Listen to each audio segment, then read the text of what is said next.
Je vous dis bonjour et surtout joyeuse Pâques. Merci. Nous sommes chrétiens, nous sommes des chrétiens et à Pâques, vous le savez très bien, nous célébrons la résurrection de notre Seigneur Jésus-Christ. Et je ne peux m'empêcher de lire ici quelques portions des Saintes Écritures. Et pour savoir que nous sommes ici par la grâce de notre Seigneur. Je vais lire 4 portions très rapidement. Job 19, 25. Il a anéanti la mort pour toujours. Le Seigneur, l'Éternel, essuie les larmes de tous les visages. Il fait disparaître de toute la terre l'opprobre de son peuple. Car l'Éternel a parlé. Jean 11, 25 et 26. Jésus lui dit, « Je suis la résurrection et la vie. Celui qui croit en moi vivra. Quand même il sera mort, et quiconque vit et croit en moi ne mourra jamais. » Crois-tu cela? 1 Pierre 1, 3. Béni soit Dieu, le Père de notre Seigneur Jésus-Christ, qui, selon sa grande miséricorde, nous a régénérés pour une espérance vivante par la résurrection de Jésus-Christ d'entre les morts. Et le dernier, Romains 6, 4. Nous avons donc été ensevelis avec lui par le baptême en sa mort, afin que, comme Christ est ressuscité des morts, par la gloire du Père, de même nous aussi, nous marchons en nouveauté des vies. Peuple congolais, ces 4 portions des Écritures saintes nous interpellent, nous Congolais.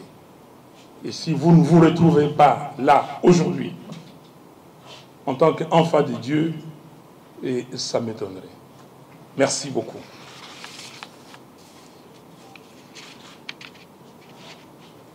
Ici, mesdames et messieurs, il y a quelques années, lorsque nous disions que notre pays était en danger de balkanisation, certains compatriotes nous répondaient que ces dangers n'existaient que dans notre tête.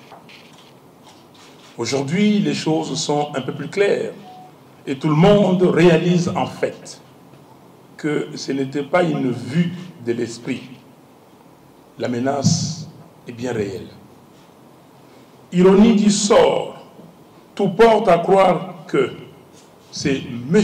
Félix Tshisekedi, qui n'a jamais été élu par le peuple congolais, qui a été choisi pour matérialiser ces plans de balkanisation de notre pays par les truchements du déploiement des troupes des États d'Afrique de l'Est, East Africa Community, dans les provinces du Grand Kivu et de l'Ituri. Pour vous en rendre compte, voici quelques faits. En mai 2012, dans le but d'achever le plan de balkanisation de la RDC qu'ils avaient commencé sous les RCD en 1998 et le CNDP en 2004, le Rwanda et l'Ouganda ont lancé une énième guerre d'agression contre notre pays sous le couvert du M23, je qualifie M23-1. Après s'être emparé de Bunagana, le 6 juillet 2012, les agresseurs ont organisé par l'entremise de la CIRGL un simulacre de pourparlers à Kampala du 7 au 8 août 2012, au cours desquels ils ont annoncé pour la première fois l'idée de déployer, entre guillemets, une force internationale neutre dans la partie est de notre pays. Conscient de l'agenda de balkanisation derrière cette pseudo-force neutre, les Congolais s'y ont farouchement opposé, malgré l'invasion des Goma par les agresseurs le 20 novembre 2012. En réponse à la mobilisation nationale, tant à l'intérieur qu'à l'extérieur du pays, les efforts conjugués des FARDC et de la Brigade d'intervention des Nations Unies combinés avec les sanctions internationales contre le Rwanda ont permis de mettre en déroute cette agression. Curieusement, investi comme nouveau porteur interne de ces plans funestes de balkanisation grâce au pouvoir volé, M. Félix Tshisekedi a repris les démarches en vue de l'opérationnalisation du schéma avorté de déploiement d'une force internationale neutre. D'où les réunions du 24-25 octobre 2019 à Goma, des représentants militaires de la RDC, du Rwanda, du Burundi et de l'Ouganda. Simultanément, ces délégués ont signé le 28 octobre 2019 à Kigali, sous la médiation du gouvernement rwandais, une feuille de route en vue de l'amnistie ainsi que de l'intégration militaire et politique des commandants du M23. M23 que je qualifie de 1, basé au Rwanda. Donc on devait intégrer ces combattants du M23-1 basés au Rwanda. Le 7 et le 8 août 2019, on a eu le sommet de la CIRGL à Kampala, à l'issue duquel M. Museveni, Kagame, M. Kikwete et M. Kabila ont confié aux militaires et aux ministres de la Défense des pays membres la charge de déterminer les modalités de la mise en place du déploiement d'une force internationale neutre dans la partie est de notre pays, en proie à l'agression du Rwanda et de l'Ouganda via le M23-1. Idée fortement rejetée par l'ensemble du peuple congolais, malgré l'invasion de la ville de Goma par le M23 et les RDF, Rwanda Defense Forces, le 20 novembre 2012.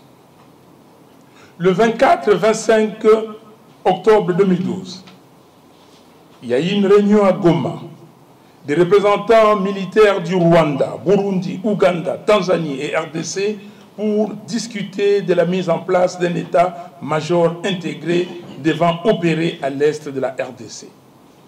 Les tollés provoqués dans l'opinion publique congolaise suite à la fuite du plan de cet état-major intégré a contraint M. Félix Tshisekedi à surseoir à l'exécution de ces projets macabres. En octobre 2020, début d'un séjour prolongé et secret à Kinshasa d'une délégation du M23-1, selon une correspondance datée du 12 février 2021 de l'ancien vice-ministre de l'Intérieur, M. Gilbert Kankondé, le gouvernement de M. Tshisekedi aurait convenu avec le M23 d'une feuille de route d'une durée de 9 mois. Comment ne pas relever la coïncidence entre la fin de ces délais et les débuts des offensives d'agression du Rwanda et de l'Ouganda sous le M23-2 en novembre 2021. Le 13 décembre 2021, signature à Kigali d'un mémorandum d'entente entre le commissaire général de la police nationale congolaise et celui de la police rwandaise en vue du déploiement à Goma d'une unité de la police rwandaise. Ce projet a été mis en échec grâce à la manifestation populaire du 20 décembre 2021 à Goma, au cours de laquelle 4 compatriotes ont été lâchement abattus. Mars 2022, adhésion précipitée et en catimini à Eastern African Community, adhésion de la RDC. 13 juin 2022, prise de Bunagana par le M23 et les Rwanda Defense Forces, avec la complicité de l'Ouganda.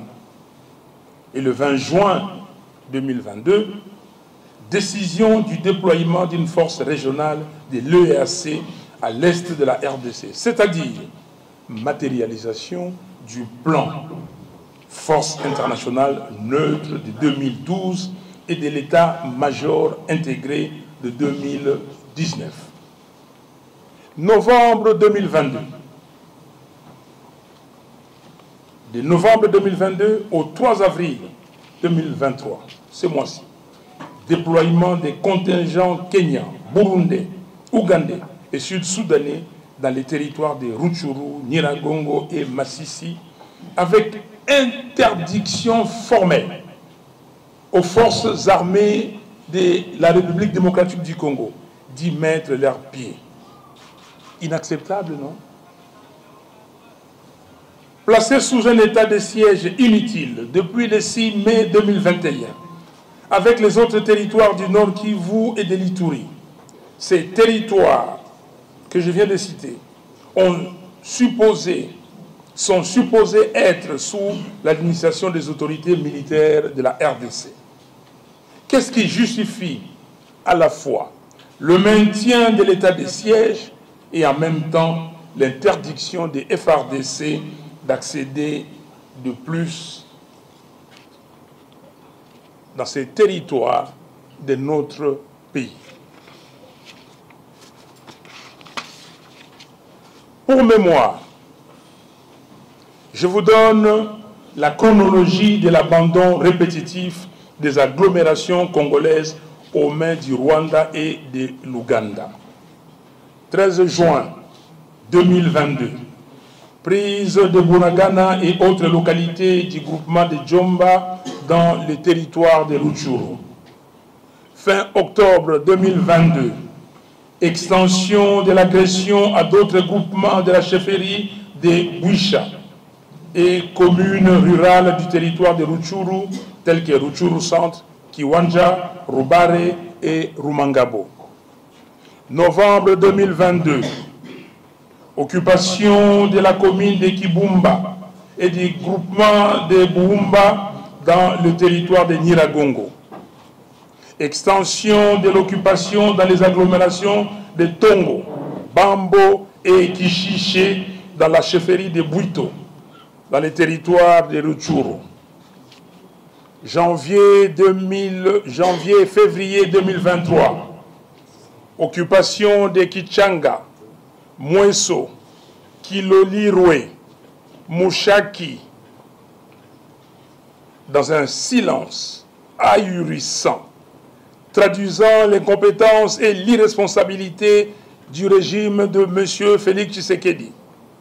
Les carnages de nos compatriotes continuent sans arrêt dans les territoires de Beni, au Nord Kivu, d'Irumu, à Ituri.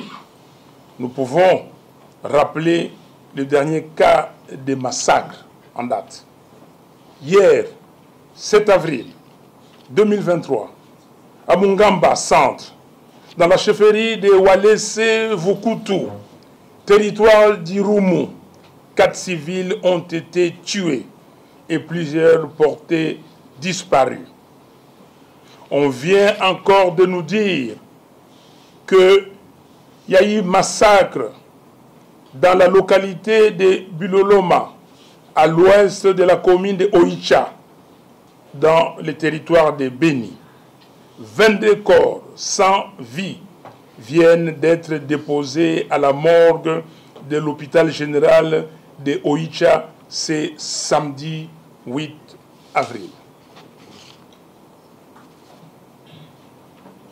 Du 3 au 4 avril 2023, dans les champs périphériques de Mungamba Centre, on a connu un massacre à grande échelle.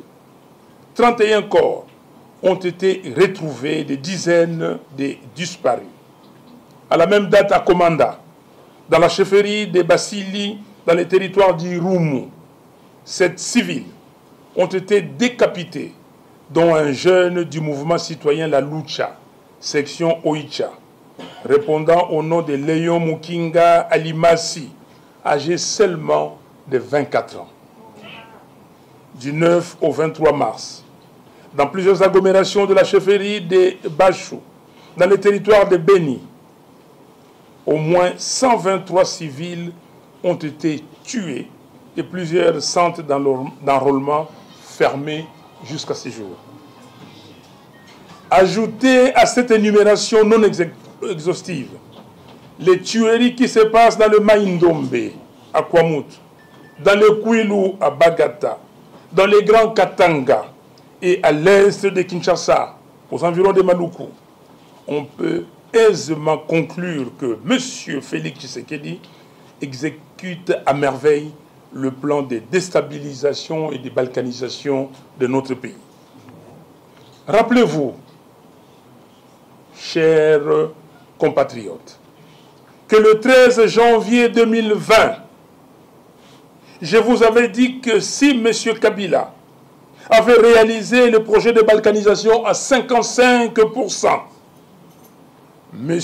Félix Tshisekedi l'avait avancé à 75%. Et aujourd'hui, nous pouvons dire, sans peur d'être contredit, que ce projet de balkanisation est à 90% de sa réalisation. Ça s'appelle haute trahison. C'est donc un impératif pour le peuple congolais de chasser l'usurpateur du pouvoir. Étant donné qu'il n'est pas redevable vis-à-vis du peuple qui ne l'a pas élu, il cherche à tout prix à satisfaire ses mentors. Toutes les élucubrations de M. Félix Tshisekedi par rapport à M. Kagame que vous observez depuis un certain temps sont des subterfuges pour distraire le peuple congolais afin de permettre à M. Kadima et sa CENI de ficeler la fraude électorale pour décembre 2023. La MOCA est vigilant et demande à toutes les Congolaises et à tous les Congolais de demeurer eux aussi vigilants. Nous continuons d'exiger l'organisation des élections transparentes, impartiales et apaisées. Pour cela, nous avons besoin d'un fichier électoral crédible qui reflète la démographie de la population congolaise dans les 26 provinces du pays. Il est donc urgent, à ce stade, pour la CENI de poster dans son site Internet le nombre et les noms d'enrôlés par circonscription et par province pour permettre un contrôle citoyen. Il est aussi urgent que toutes les parties prenantes au processus électoral se rencontrent pour convenir des règles du jeu qui vont nous conduire aux élections crédibles et apaisées. Nous rappelons enfin que la constitution de notre pays ne connaît pas de concept glissement des mandats. Par conséquent, M. Félix Tshisekedi doit partir le 23 janvier 2024 à minuit.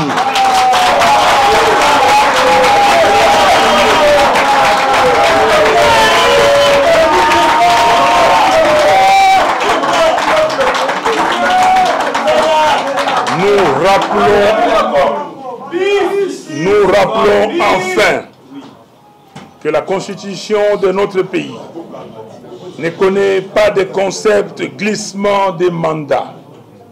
Par conséquent, M. Tshisekedi doit partir le 23 janvier 2024 à minuit.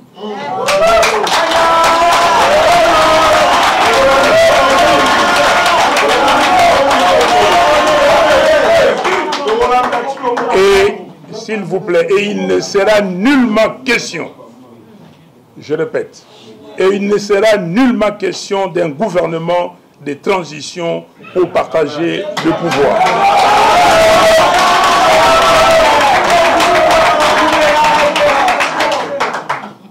Que Dieu, l'Éternel notre Père, bénisse le Congo et son vaillant peuple.